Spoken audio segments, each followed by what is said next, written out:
ಆಸ್ಪತ್ರೆಗೆ ಹೋಗ್ತೀವಲ್ಲ, ಆಸ್ಪತ್ರೆಗೆ ಹೋದಾಗಲೂ ಇಲ್ಲೇನೋ ನೋವು ಬರ್ತಾರೆ, ಇನ್ನೊಂದೇನೋ ಆಗಬೇಕಾದ್ರೆ ನಾವು ಬೇಡ್ಕೊಂಡು ಹೋಗೋದು ಅದು ಆಗದೇ ಇರಲಿ ಅಂತ ಅಷ್ಟೇ ತಾನೆ.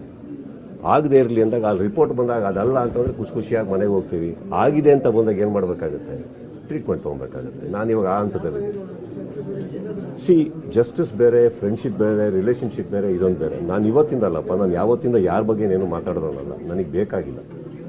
ಚಿತ್ರರಂಗದಲ್ಲಿ ಅಂದಾಗ ಈ ಚಿತ್ರರಂಗ ನಾನು ಸೇರ್ಪಡೆ ಆಗಿರೋದ್ರಿಂದ ಚಿತ್ರರಂಗದ ಮೇಲೆ ಒಂದು ಕಪ್ಪು ಚಿಕ್ಕೆ ಬರೋದು ನಮಗೂ ಇಂಟ್ರೆಸ್ಟ್ ಇಲ್ಲ, ನಮಗೆ ಇಷ್ಟ ಇಲ್ಲ. ಇಲ್ಲಿ ತುಂಬ ಜನ ಸೇರಿ ತ್ಯಾಗಗಳನ್ನ ಮಾಡಿ ದುಡ್ದಿದ್ದಕ್ಕೆ ಕನ್ನಡ ಚಿತ್ರರಂಗ ಇವತ್ತು ಬಂದು ನಿಂತಿದೆ. ಎಷ್ಟೋ ವರ್ಷಗಳ ಇತಿಹಾಸ ಇದು. ಯಾವುದೋ ಒಂದರಿಂದ ಹೆಸರಾಳಾಗೋದು ತಪ್ಪಾಗುತ್ತೆ. ಅದಕ್ಕೆ ನಮ್ಮೆಲ್ಲರ ಆಸೆ ಆದಷ್ಟು ಬೇಗ ಇದಕ್ಕೊಂದು ನ್ಯಾಯ ಸಿಗಲಿ, ತಿರುಗಿಸಿಗಲಿ. ನಿಮ್ಮಷ್ಟೇ ಖುಷಿ ನಾವು ಪಡ್ತೀವಿ. ಅಕಸ್ಮಾತ್ ಆರೋಪಿ ಯಾರು ಅಂತ ಹೇಳೋದಕ್ಕೆ ಜಡ್ಜ್ ಅಂತ ಒಬ್ರು ಕೂತ್ಕೋತಾರೆ, ಅದಕ್ಕೆ ನಾವು ತಲೆ ಬಾಗಬೇಕಾಗುತ್ತೆ. ಒಂದು ಜೀವ ಹುಟ್ಟಿತು ಇಲ್ಲ ಒಂದು ಜೀವ ಹೋಯ್ತು ಅಂದಾಗ ಇಂಥ ಊರಲ್ಲಿ ಹುಟ್ಟಿದ್ರೆ ಮಾತ್ರ ಅದನ್ನು ಜಾಸ್ತಿ ಸಂಭ್ರಮಿಸ್ತೀನಿ, ಇಲ್ಲ ಇಂಥ ಊರಲ್ಲಿ ಮಾತ್ರ ಹೋಯ್ತು ಅಂದರೆ ಅದನ್ನು ಜಾಸ್ತಿ ದುಃಖ ವ್ಯಕ್ತಪಡ್ತೀನಿ ಅಂತ ಹೇಳೋಕ್ಕಾಗಲ್ಲ ಸರ್. ನಾನೊಬ್ಬ ಕನ್ನಡಿಗ. ಕರ್ನಾಟಕದ ಮೂಲೆ ಮೂಲೆ ಮೂಲೆ ಮೂಲೆ ಭಾಗ ಅನ್ನೋದು ನಾನು ಸೇರ್ತೀನಿ, ಅವರು ನಮ್ಮವರಾಗ್ತಾರೆ. ಮೊನ್ನೆ ಅಷ್ಟೇ ಒಂದು ಊರಲ್ಲಿ ಹೋದಾಗ ನಾನು ಹೇಳಿದೆ, ಅವರು ತುಳುನಾಡು ಅನ್ಬೇಕಾದ್ರೆ ನಾನೇ ಪ್ರೀತಿಯಿಂದ ಹೇಳಿದ್ದಲ್ಲ ಸರ್, ನಮಗೆ ಹೊರಗಡೆ ಮಾಡಿಬಿಟ್ರಲ್ಲ ಅಂದ್ಬಿಟ್ಟು. ಹಾಗಲ್ಲ ಸರ್. ಚಿತ್ರದುರ್ಗ ಊರಾಗಲಿ, ಶಿವಮೊಗ್ಗ ಊರಾಗಲಿ, ಪ್ರತಿಯೊಂದು ಕರ್ನಾಟಕದಲ್ಲಿರೋ ಊರು ನಮ್ಮ ಪ್ರೀತಿಯಾದಂಥ ಸ್ಥಳ ಇರ್ಬೋದು. ಆದರೆ ಕರ್ನಾಟಕದಲ್ಲಿ ಹುಟ್ಟಿರೋಂಥ ಪ್ರತಿಯೊಬ್ಬ ವ್ಯಕ್ತಿನೂ ಕನ್ನಡಿಗ ಅಂದಮೇಲೆ ಅವನಿಗೆ ಹತ್ರನೇ ಆಗ್ತಾನೆ ಸರ್.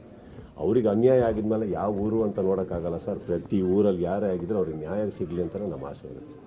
ಚಿತ್ರೋದ್ಯಮಕ್ಕೆ ಏನು ನಿಲುವು ತೊಗೊತೀರ ಅಂತ ದಯವಿಟ್ಟು ಕೇಳಬೇಡಿ. ತೊಗೊಂಡಾಗೆಲ್ಲ ನಾವೆಲ್ಲರೂ ಎಷ್ಟು ಜೋಕ್ಸ್ ಆಗಿದ್ದೀವಿ ಅಂದರೆ, ಯಾರೋ ಒಬ್ಬರು ಬರ್ತಾರೆ, ನಮಗೆ ಸಿಕ್ಕಾಪಟ್ಟೆ ಹೊಡಿತಾ ಇದ್ದಾರೆ ಇವರು ಮನೆಯಲ್ಲಿ ಅಂತ ಅಂದ್ಬಿಟ್ಟು ಇನ್ನೊಬ್ಬರು ಮನೆಗೆ ಹೋಗ್ತಾರೆ, ಅವರಿಗೆ ಸಪೋರ್ಟ್ ಕೇಳ್ತಾರೆ, ಅವ್ರಿಗೆ ಸಪೋರ್ಟ್ ಮಾಡ್ತಾರೆ. ಫೈನಲ್ ಆಗಿ ಅವರಿಬ್ಬರು ಒಂದಾಗ್ತಾರೆ. ಸಪೋರ್ಟ್ ಮಾಡಿದವ್ರು ಗೂಬೆಗಳ ಥರ ಕಾಣಿಸ್ತಾ ಇರ್ತಾರೆ. ಚಿತ್ರೋದ್ಯಮಕ್ಕೆ ಏನು ನಿಲುವು ತೊಗೊತೀರ ಅಂತ ದಯವಿಟ್ಟು ಕೇಳಬೇಡಿ. ತೊಗೊಂಡಾಗೆಲ್ಲ ನಾವೆಲ್ಲರೂ ಎಷ್ಟು ಜೋಕ್ಸ್ ಆಗಿದ್ದೀವಿ ಅಂದರೆ, ಯಾರೋ ಒಬ್ಬರು ಬರ್ತಾರೆ, ನಮಗೆ ಸಿಕ್ಕಾಪಟ್ಟೆ ಹೊಡಿತಾ ಇದ್ದಾರೆ ಇವರು ಮನೆಯಲ್ಲಿ ಅಂತ ಅಂದ್ಬಿಟ್ಟು ಇನ್ನೊಬ್ಬರು ಮನೆಗೆ ಹೋಗ್ತಾರೆ, ಅವರಿಗೆ ಸಪೋರ್ಟ್ ಕೇಳ್ತಾರೆ, ಅವ್ರಿಗೆ ಸಪೋರ್ಟ್ ಮಾಡ್ತಾರೆ. ಫೈನಲ್ ಆಗಿ ಅವರಿಬ್ಬರು ಒಂದಾಗ್ತಾರೆ. ಸಪೋರ್ಟ್ ಮಾಡಿದವ್ರು ಗೂಬೆಗಳ ಥರ ಕಾಣಿಸ್ತಾ ಇರ್ತಾರೆ. ನನಗೆ ಗೊತ್ತಿರೋದು ಇಷ್ಟೇ, ನೀವೇನು ತೋರಿಸ್ತಾ ಇದ್ದೀರೋ ನಮಗೆ, ನಾವು ಅದರಿಂದನೇ ನಾವು ನೋಡ್ತಾ ಇದ್ದೀವಿ, ತಿಳ್ಕೊತಾ ಇದ್ದೀವಿ, ವಿಚಾರಗಳನ್ನ ತಿಳ್ಕೊತಾ ಇದ್ದೀವಿ. ಇದರಲ್ಲಿ ಅರ್ಥ ಆಗ್ತಾ ಇರೋದು ಒಂದೇನಂತಂದರೆ, ಮಾಧ್ಯಮ ಆಗಲಿ, ಪೊಲೀಸ್ ಸಿಬ್ಬಂದಿಗಳಾಗಲಿ ಬಹಳ ಒಂದು ನಿಮ್ಮ ಪ್ರಯತ್ನಗಳನ್ನು ಹಾಕಿ ಸತ್ಯಾಂಶಗಳು ಹೊರಗೆ ಬರಬೇಕು ಅನ್ನೋ ವಿಚಾರದಕ್ಕೆ ನೀವು ತುಂಬ ಗೌರವಿಸಬೇಕಾದಂಥದ್ದು ಏನಂದರೆ, ತುಂಬ ಕೆಲಸ ಮಾಡ್ತಾಯಿದ್ದೀನಿ ಎಲ್ಲರೂ. ಅದನ್ನು ಎರಡನೇ ಮಾತೇ ಇಲ್ಲ. ಇದಕ್ಕಿಂತ ಹೆಚ್ಚಾಗಿ ನನಗೆ ಗೊತ್ತಿರೋ ಹಾಗೆ ಇತ್ತೀಚಿನ ನಿಮ್ಮ ನ್ಯೂಸಲ್ಲಿ ನೋಡಿದ್ದು ನಾವು CM ಅವರೇ ಹಠ ಹಿಡಿದು ಕೂತಿದ್ದಾರೆ ಇದಕ್ಕೆ ಅಂತ ಅಂದಮೇಲೆ, ನನ್ನ ಪ್ರಕಾರ ಸರ್, ನಮ್ಮ ಕರ್ನಾಟಕದ ಒಂದು ದೊಡ್ಡ ಸ್ಥಾನದಲ್ಲಿರುವಂಥ ಒಬ್ಬರು ಮುಖ್ಯಮಂತ್ರಿಗಳು, ಮಾಧ್ಯಮದವರು, ಪೊಲೀಸ್ ಸಿಬ್ಬಂದಿಗಳು ಕರೆಕ್ಟಾಗಿ ಕೆಲಸ ಮಾಡ್ತಾಯಿದ್ದೀರ ಅಂದಾಗ ನನಗೆ ಬೇಕಾಗಿರೋದೊಬ್ಬ ಕಾಮನ್ ಮ್ಯಾನ್ ಆಗಿಸಿ. ಇವಾಗ ಕಲಾವಿದರ ಹೆಸರಾಗಿ ಇನ್ನೊಬ್ಬರ ಹೆಸರು ಬರೋಲ್ಲ ಸರ್. ಇಲ್ಲಿ ನನಗೆ ಬರೋದು ಏನಂತಂದರೆ, ನಾವು ಅವ್ರ ಪರ ಇವ್ರ ಪರ ಅಂತ ಮಾತಾಡೋದು ತಪ್ಪಾಗುತ್ತೆ, ವಿರುದ್ಧವಾಗಿ ಮಾತಾಡೋದು ತಪ್ಪಾಗುತ್ತೆ. ಆ ಫ್ಯಾಮಿಲಿಗೆ ನ್ಯಾಯ ಸಿಗಬೇಕು ಸರ್, ಆ ಹೆಣ್ಮಗುಗೆ ನ್ಯಾಯ ಸಿಗಬೇಕು. ಎಲ್ಲೋ ಪಾಪ ಓಡಾಡಿಕೊಂಡು ಆ ರಸ್ತೆಯಲ್ಲಿ ಹತ್ರ ಬಿದ್ದಿದ್ರಲ್ಲ,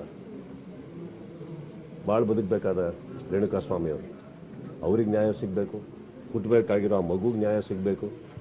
ಎಲ್ಲದಕ್ಕಿಂತ ಹೆಚ್ಚಾಗಿ ನ್ಯಾಯದ ಮೇಲೆ ಎಲ್ಲರಿಗೂ ಒಂದು ನಂಬಿಕೆ ಹುಟ್ಟಬೇಕು. ಅಂದಮೇಲೆ ಇದಕ್ಕೆ ಒಂದು ಒಳ್ಳೆ ನ್ಯಾಯ ಆಗಬೇಕು.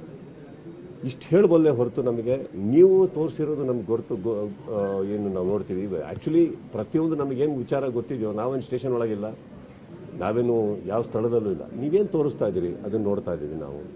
ಭಾಳ ಸ್ಪಷ್ಟತೆಯಲ್ಲಿ ಹೇಳ್ತಾ ಇದ್ದೀರಿ. Of course sir, everybody's heart goes out to that family and not only that family. ಏನೋ ಸರ್, ಅದೇನೋ ಸರಿ ಕಾಣಿಸ್ತಾ ಇಲ್ಲ. ಅದು ಯಾರೇ ಒಂದು ಹೇಳ್ತೀನಿ ಕೇಳಿ, ನಾವು ಯಾರು ಕಾನೂನಲ್ಲ ಸರ್. ನಾವು ಬ್ಯಾನ್ ಆಗಲಿ ಇನ್ನೊಂದಾಗಲಿ ಮಾಡೋಕ್ಕಾಗಲ್ಲ. ನೀವು ಹೇಳಿದ್ರಲ್ಲೇ ಒಂದು ಉತ್ತರ ಇದೆ, ನೀವು ಹೇಳಿರೋದ್ರಲ್ಲೇ ಒಂದು ಉತ್ತರ ಇದೆ. ಏನು ಅಂದರೆ, ಈ ಕೇಸಿಂದ ಹೊರಗಡೆ ಬಂದರೆ ಅಂತ ಹೇಳ್ತೀರಾ. ಕೇಸಿಂದ ಹೊರಗಡೆ ಬಂದರೆ ನಿಮಗೆ ಬ್ಯಾನ್ ಅನ್ನೋದು ಬರೋದೇ ಇಲ್ವಲ್ಲ. ಬಂದಿಲ್ಲ ಅಂದರೆ ಬ್ಯಾನ್ ಅನ್ನೋದು ಬರೋದೇ ಇಲ್ವಲ್ಲ. ಪಾಯಿಂಟ್ ಅದಲ್ಲ ಇಲ್ಲಿ. ಬ್ಯಾನ್ ಅನ್ನೋದು ಇಂಪಾರ್ಟೆಂಟ್ ಅಲ್ಲ. ನಿಮಗೆ what is more important here is justice.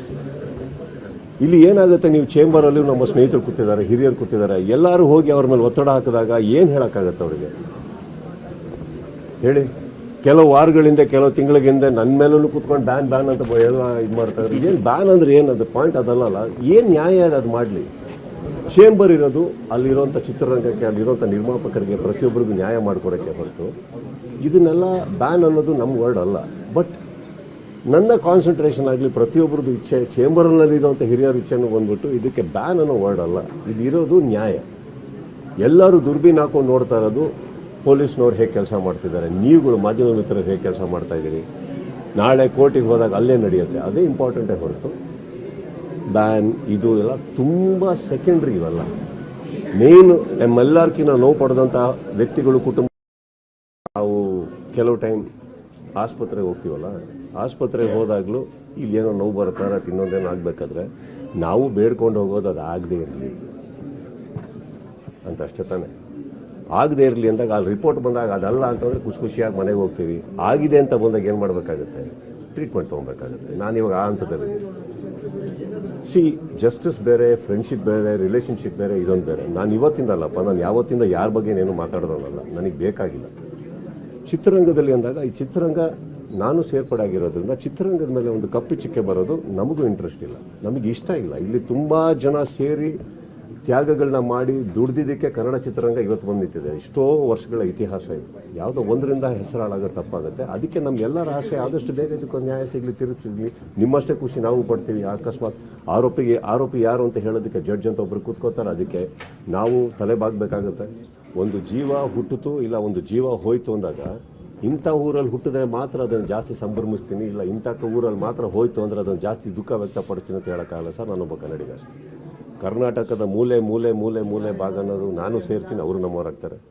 ಮೊನ್ನೆ ಅಷ್ಟೇ ಒಂದು ಊರಲ್ಲಿ ಹೋದಾಗ ನಾನು ಹೇಳಿದೆ, ಅವರು ತುಳುನಾಡು ಅನ್ಬೇಕಾದ್ರೆ ನಾನೇ ಪ್ರೀತಿಯಿಂದ ಹೇಳಿದ್ದು, ಅಲ್ಲ ಸರ್ ನಮ್ಮನ್ನು ಹೊರಗಡೆ ಮಾಡಿಬಿಟ್ರಲ್ಲ ಅಂದ್ಬಿಟ್ಟು. ಹಾಗಲ್ಲ ಸರ್. ಚಿತ್ರದುರ್ಗ ಊರಾಗಲಿ, ಶಿವಮೊಗ್ಗ ಊರಾಗಲಿ, ಪ್ರತಿಯೊಂದು ಕರ್ನಾಟಕದಲ್ಲಿರೋ ಊರು ನಮ್ಮ ಪ್ರೀತಿಯಾದಂಥ ಸ್ಥಳ ಇರ್ಬೋದು.